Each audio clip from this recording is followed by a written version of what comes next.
அடமானத்தில் இருக்கும் தங்க நகையை மீட்டு மார்க்கெட் விலையில் உடனடியாக விற்க சிறந்த வழி பிரைம் கோல்ட் ஹப். தொடர்புக்கு 9840551787. தங்கத்தை மட்டுமல்ல, உங்கள் தன்னம்பிக்கையையும் மீட்டுத் தருகிறோம்.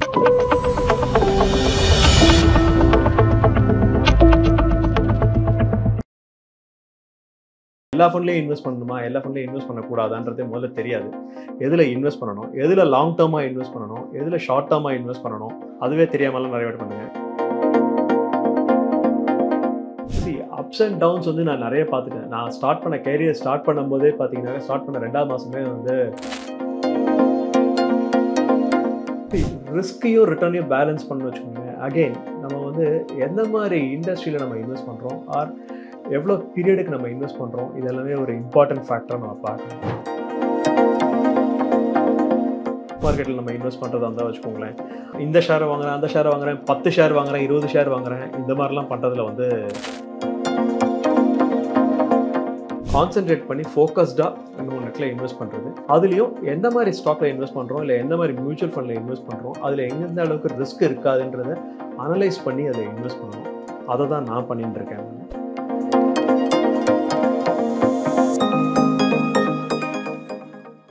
ஆதன் பிசினஸ் நேயர்களுக்கு வணக்கம். தொடர்ந்து நம்ம சேனல்ல பிசினஸ் வந்து நிறைய விஷயங்களை பார்த்துக்கிட்டு வரோம். அந்த வகையில இன்னைக்கு நம்ம கூட விருக்ஷம் ஃபின்மார்ட் பிரைவேட் லிமிடெடோட ஃபவுண்டரும் மியூச்சுவல் ஃபண்ட் டிஸ்ட்ரிபியூட்டருமான வெங்கட் ராமகிருஷ்ணன் அவர்கள் தான் இணைந்திருக்கிறார்கள். வாருங்கள் பேசலாம். வணக்கம் சார். வணக்கம் பிரீத்தி. எப்படி சார் இருக்கீங்க? நல்லா இருக்கேன். சார், இன்னைக்கு வந்து உங்களோட இன்வெஸ்ட்மெண்ட் ஜேர்னி பத்தி தான் சார் பார்க்க போறோம். முதல்ல உங்களோட இன்வெஸ்ட்மெண்ட் எந்த இயர்ல ஆரம்பிச்சீங்க, எவ்வளவு அமௌண்ட்ல சார் ஆரம்பிச்சீங்க? முதல்ல நான் ஆரம்பிச்சது வந்து 1991 வருடம். அப்போ வந்து நான் வந்து ஒரு ஸ்டாக் ப்ரோக்கிங் கம்பெனியில் வேலை பார்த்துட்டு இருந்தேன். அப்போ வந்து நிறைய இந்த ஐபிஓலாம் நிறைய வரும். ஸோ அந்த ஐபிஓவில் பண்ணுற இன்வெஸ்ட்மெண்ட்ஸ் தான் வந்து என்னுடைய முதல் இன்வெஸ்ட்மெண்ட்டு. அதில் தான் நான் முதல்ல பண்ணேன் அந்த இன்வெஸ்ட்மெண்ட்ஸ். அது வந்து ஒரு ஸ்டில் ஞாபகம் இருக்குது, ஒரு சுகர் கம்பெனி. அந்த சுகர் கம்பெனியினுடைய ஐபிஓ வந்தது. அதில் தான் நான் வந்து என்னுடைய பணத்தை வந்து நான் முதல்ல போட்டது. 5000 ரூபா மினிமம் இன்வெஸ்ட்மெண்ட்டு. அதுதான் நான் போட்டேன். நான் அப்போ வந்து அதுதான் என்னுடைய முதல் இன்வெஸ்ட்மெண்ட்டு. ஓகே சார், மியூச்சுவல் ஃபண்டில் எப்போ சார் உங்களோட இன்வெஸ்ட்மெண்ட் ஆரம்பிச்சிங்க? மியூச்சுவல் ஃபண்டில் இன்வெஸ்ட்மெண்ட் ஆரம்பித்ததெல்லாம் வந்து 2001 தான் மியூச்சுவல் ஃபண்டில் இன்வெஸ்ட்மெண்ட்லாம் ஆரம்பிச்சது. ஸோ நான் மியூச்சுவல் ஃபண்ட்லாம் நிறைய பேருக்குலாம் வந்து அட்வைஸ் பண்ணி இதிலெல்லாம் பண்ணுங்கள், நல்லாயிருக்கும் அப்படின்லாம் சொல்லி பண்ணிட்டு இருந்தேன். நிறைய பண்ணிருந்தேன். நான் பர்சனலாக பண்ணது ரொம்ப ரொம்ப கம்மி. ஸோ அப்போ தான் வந்து எனக்கு கல்யாணம் ஆகி குழந்தைலாம் பிறந்ததுக்கப்புறம் வந்து என்னுடைய மனைவியும் சரி, என்னுடைய அம்மாவும் சரி, நீ ஊருக்கெல்லாம் உபதேசம் பண்ணுற, நீ என்ன பண்ணுறக்க, நீ வந்து உன்னுடைய இதில் வந்து இன்வெஸ்ட்மெண்ட்லாம் நீ பண்ணியா இல்லையா அப்படின்னா, இல்லை எனக்கு நான் கொஞ்சமாக தான் பண்ணியிருக்கேன், இனிமேல் தான் நான் ஆரம்பிக்க போகிறேன் அப்படின்னு சொல்லிட்டு குழந்தைங்களுக்காக நான் வந்து இன்வெஸ்ட்மெண்ட் நான் ஆரம்பித்தது. இட் இஸ் ஸ்டார்டட் இன் 2001 நான் ஆரம்பிச்சிட்டேன். ஓகே சார், கிட்டத்தட்ட உங்களுடைய மியூச்சுவல் ஃபண்ட் ஜேர்னி வந்து பார்த்தீங்கன்னா ஒரு 30+ இயர்ஸ், இன்வெஸ்ட்மெண்ட் ஜேர்னி 30+ இயர்ஸ் வந்து கடந்து போய்கிட்டு இருக்கு. இன்வெஸ்ட்மெண்ட் வந்து 35 இயர்ஸ் ஆயிடுச்சு ஆல்மோஸ்ட் இன்வெஸ்ட்மெண்ட்டு. மியூச்சுவல் ஃபண்ட்லன்னு ஸ்பெசிஃபிக்காக நீங்கள் எடுத்தீங்கன்னாக்கா ஐ ஸ்டார்டட் இன் 2001. ஸோ கிட்டத்தட்ட 25 வருஷமாக இன்வெஸ்ட்மெண்ட். ஓகே சார், இப்போ ஸ்டார்டிங்கில் நீங்கள் அவேர்னஸ் இல்லாமல் மியூச்சுவல் ஃபண்ட் ஆரம்பிச்சது ஒரு மாதிரி இருக்கும். இப்போ 25 வருஷம் கழிச்சு இப்போ வந்து எல்லாமே வந்து மாறி இருக்குது. உங்களுடைய ஜேர்னி வந்து எப்படி சார் மாறி இருக்கும்? ஸ்ட்ராட்டஜி எதுவும் மாறி இருக்குதா 25 வருஷத்தில்? 25 வருஷத்தில் நிறையவே மாறி இருக்கு. எந்த மாதிரிலாம் இன்வெஸ்ட் பண்ணணும், எந்த மாதிரிலாம் இன்வெஸ்ட் பண்ணக்கூடாதுன்னு முதல்ல கற்றுக்கிட்டேன். நான் எல்லா ஃபண்ட்லேயும் இன்வெஸ்ட் பண்ணணுமா, எல்லா ஃபண்ட்லேயும் இன்வெஸ்ட் பண்ணக்கூடாதுன்றதே முதல்ல தெரியாது. எதில் இன்வெஸ்ட் பண்ணணும், எதில் லாங் டேர்மாக இன்வெஸ்ட் பண்ணணும், எதில் ஷார்ட் டேர்மாக இன்வெஸ்ட் பண்ணணும், அதுவே தெரியாமலாம் நிறைய பேர் பண்ணுங்க. இன்ஃபேக்ட் நீங்கள் பார்த்தீங்கன்னாக்கா சம்டைம்ஸ் லிக்விட் ஃபண்ட்லேயே வந்து என்னோடய பணம் வந்து சில சமயத்தில் வந்து 6 மாதத்துலேருந்து 9 மாதம்லாம் லிக்விட் ஃபண்ட்லேயே வச்சுட்டு இருந்திருக்கேன். நான் ஈக்விட்டி ஃபண்டில் நான் போடவே இல்லை அப்போ வந்து. ஸோ அது ஒரு பெரிய மிக தவறான விஷயம். ஸோ ஈக்விட்டி ஃபண்டில் வந்து எப்போல்லாம் மார்க்கெட் கீழே வரும்போது நம்ம பணத்தை போடணும். அது இன்ஃபேக்ட் தெரிஞ்சிருந்தும் நான் அந்த மிஸ்டேக்கை நான் பண்ணியிருக்கேன். நான் ஈக்விட்டி ஃபண்டில் போடாமல் விட்டுருக்கேன் நான். ஸோ அது ஒரு மிஸ்டேக் நான் பண்ணியிருக்கேன் நான். அதுக்கப்புறத்துலேருந்து ரெகுலராக வந்து ஈக்விட்டி ஃபண்டில் இன்வெஸ்ட் பண்ணுறது, சம்டைம்ஸ் செக்டோரல் ஃபண்டில் எந்தெந்த டிபெண்ட்ஸ் அப்போ அந்த பீரியட், எந்த பீரியடில் எந்த செக்டார் பெட்டராக பர்ஃபார்ம் பண்ணும் அப்படின்னு சொல்லிட்டு. இந்த ஒரு காலகட்டத்தில் நீங்கள் பார்த்தீங்கன்னாக்கா ஃபார்மசூட்டிக்கல் இண்டஸ்ட்ரி, அந்த ஹெல்த் கேர் இண்டஸ்ட்ரீஸ்லாம் இருக்கும். ஸோ அந்த மாதிரி ஃபண்டில் வந்து கொஞ்சம் இன்வெஸ்ட் பண்ணலாம். அதில் பண்ணுறது சில சமயத்தில் வந்து கவர்மெண்ட் ஸ்பெண்டிங் நிறைய நடக்கும். கவர்மெண்ட் ஸ்பெண்டிங் நிறைய நடக்கிறச்சு இன்ஃப்ராஸ்ட்ரக்சர்லாம் பெட்டராக பர்ஃபார்ம் பண்ணணும். ஸோ அந்த நேரத்தில் இன்ஃப்ராஸ்ட்ரக்சர் ஃபண்டில் போய் இன்வெஸ்ட் பண்ணுறது, அந்த மாதிரி அதெல்லாமே தெரிஞ்சுட்டேன் நான். ஸோ அதிலெல்லாம் கொஞ்சம் மாறி இன்வெஸ்ட் பண்ணிட்டு இருந்தேன் நான். ஓகே சார், இப்போ உங்களோட இன்வெஸ்ட்மெண்ட் ஜேர்னியில் பார்த்து நிறைய market ups and downs, market crash எல்லாம் பார்த்துருப்பீங்க. அதுலேருந்து எப்படி சார் மீண்டு வந்தீங்க?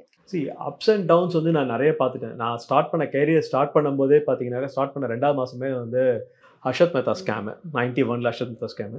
அதுக்கப்புறமா வந்து 2008 இல்லை அதுக்கு முன்னாடியே வந்து டெக்னுடைய டவுன் ட்ரெண்டு அந்த மாதிரிலாம் இருந்திருக்கு. அதுக்கப்புறம் நம்ம ஊரில் வந்து ஈராக் அட்டாக்கு, பார்லிமெண்ட் அட்டாக்கு, இந்த மாதிரி நிறைய விஷயங்கள் நடந்திருக்கு இந்தியாவில் வந்து. You can name various events. So இந்த மாதிரி ஈவெண்ட்ஸ் எல்லாம் நடக்கும்போது நீங்கள் பார்த்தீங்கன்னாக்கா அடுத்த நாள்லாம் நீங்கள் பேப்பர்லலாம் பார்த்தீங்கன்னாக்கா இங்கிலீஷ் வந்து தெர் இஸ் அ பிளட் பாத் இந்த ஸ்டாக் மார்க்கெட் அப்படின்னு எழுதுவாங்க. தமிழில் வந்து ரத்த வெள்ளம் பங்குச்சந்தையில் அப்படின்லாம் எழுதுவாங்க. ஸோ அந்த மாதிரி இதெல்லாம் நிறைய பார்த்துட்டு வந்துட்டேன் நான் வந்து. ஸோ அதெல்லாம் பார்த்துன்னு வச்சுக்கோங்களேன், எனக்கு வந்து அந்த மாதிரி டேஸ்லாம் பார்த்தீங்கன்னா எனக்கு வந்து ஐ ட்ரீட் அஸ் அன் ஆப்பர்ச்சுனிட்டியாக ட்ரீட் பண்ணுவேன் அதெல்லாம் வந்து நான். ஸோ என்னைக்கு there is a market is down trend, ஒரு 500 பாயிண்ட் கீழே வருது, இப்போலாம் 500 பாயிண்ட் சர்வசாதாரணமாக விழுந்துருது. அந்த பீரியட்லாம் பார்த்தீங்கன்னா ஒரு 1000 பாயிண்ட் கீழே விழுறது அப்படின்னா பெரிய விஷயம். ஸோ அந்த மாதிரி விழர்ச்சியை வந்து நான் வந்து I am the first person I will go and invest that day. நான் வந்து அன்றைக்கி வந்து மார்க்கெட்டில் இன்வெஸ்ட் பண்ணுவேன். ஏன்னா market has to bounce back. திரும்பி அதே லெவலில் அங்கேயே தான் இருக்குன்ற அவசியம் இல்லை. ஏன்னா 2008 கிரேட் ஃபினான்ஷியல் கிரைசிஸ்லாம் நம்ம பார்த்துட்டு வந்துட்டோம். ஸோ அங்கேருந்து திரும்பி மார்க்கெட் அங்கேருந்து எங்கேயோ போயிடுது market. So there is a volatility இந்த மார்க்கெட்டு.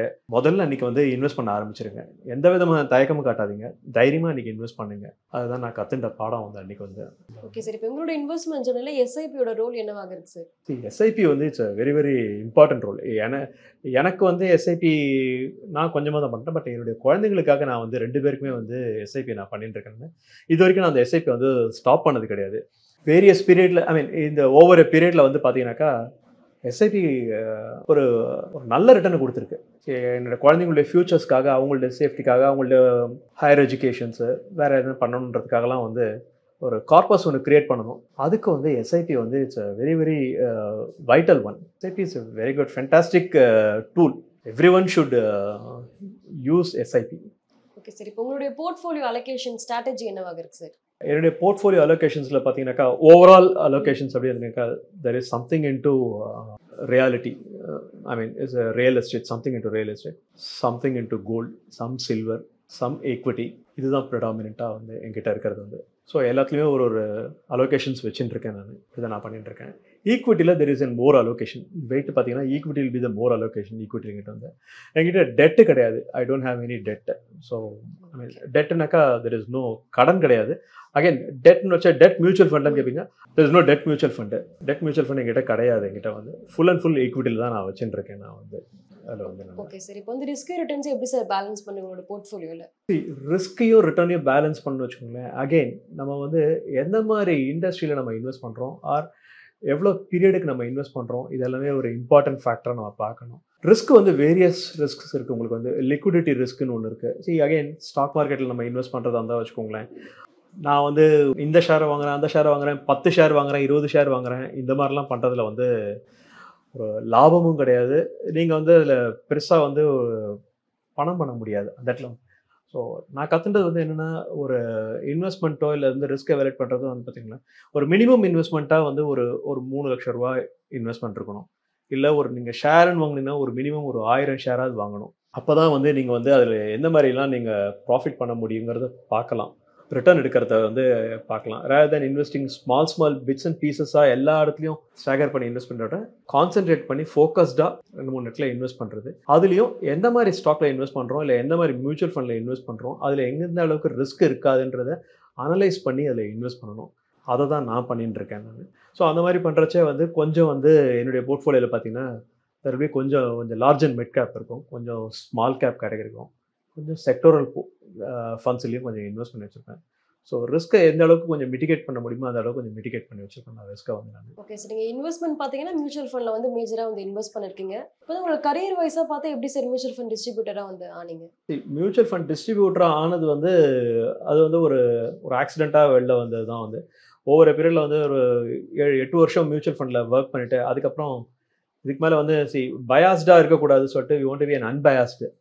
ஸோ ஒரு மியூச்சுவல் ஃபண்டில் ஒர்க் பண்ணிருந்தப்போ வந்து I am selling only that particular mutual fund இதுதான் அப்படின்னு சொல்லி வித்துட்டு இருந்தோம். ஸோ வெளில வந்து we should be an unbiased. And mutual fund வீக்கட்சே வந்து வெறும் மியூச்சுவல் ஃபண்ட் மட்டும் அது ஒரே ஒரு ப்ராடக்ட் தான் வித்துட்டு இருந்தோம்.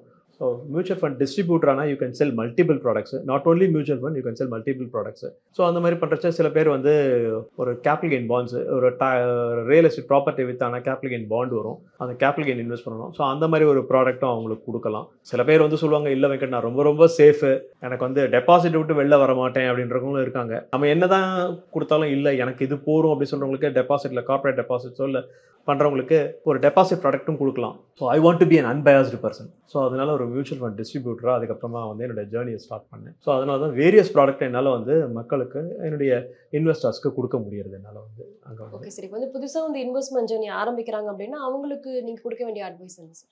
புதுசாக இன்வெஸ்ட்மெண்ட் வர்றவங்களுக்கு வந்து சொல்கிறது ரொம்ப ரொம்ப simple. Start with an SIP. மாதம் சிறுக சிறுக சேவிங்க. அதை வந்து எந்த காரணத்தை கொண்டும் நடுவில் வந்து பிரேக் பண்ணாதீங்க. ஏன்னா மார்க்கெட் அப்ஸ் அண்ட் டவுன்ஸ் இருந்துட்டு தான் இருக்க போகிறது, இல்லாமல் இருக்க போகிறது இல்லை. ஸோ ஒரு சமயத்தில் வந்து மார்க்கெட் டவுனில் இருக்கச்சே நீங்கள் you are buying at a regular interval வாங்கிட்டே இருப்பீங்க. ஸோ அங்கே ருபி காஸ்ட் ஆவரேஜிங் கிடைக்கும், உங்களுக்கு மோர் யூனிட்ஸ் கிடைக்கும். திருப்பி மார்க்கெட் பவுன்ஸ் பேக் ஆகிறச்சே வந்து you will be the first person to benefit. அதனால SIP is the best tool, utilise that. அதை பண்ணுங்க நீங்கள் வந்து. ஓகே சார், இப்போ வந்து உங்களோட இன்வெஸ்ட்மெண்ட் ஜேர்னியில் நீங்கள் உங்களோட பாஸ்ட், அதாவது 1991க்கு நீங்கள் போகிறீங்க அப்படின்னா எந்த ஒரே ஒரு விஷயத்தையும் மாற்றுவீங்க சார்? இப்போ நான் இந்த மிஸ்டேக் பண்ணிட்டு இது ஒன்று மாற்ற நினைக்கிறேன் அப்படின்னா என்ன ஒரு விஷயம் சார்? ஃபிக்ஸட் டெபாசிட்டில் இன்வெஸ்ட் பண்ணுறது நிறுத்திடுவேன். முதல் வேலை, I will not invest into fixed deposit. முதல்ல அப்போ ஃபிக்ஸட் டெபாசிட்டில் போட்டுருந்தேன்.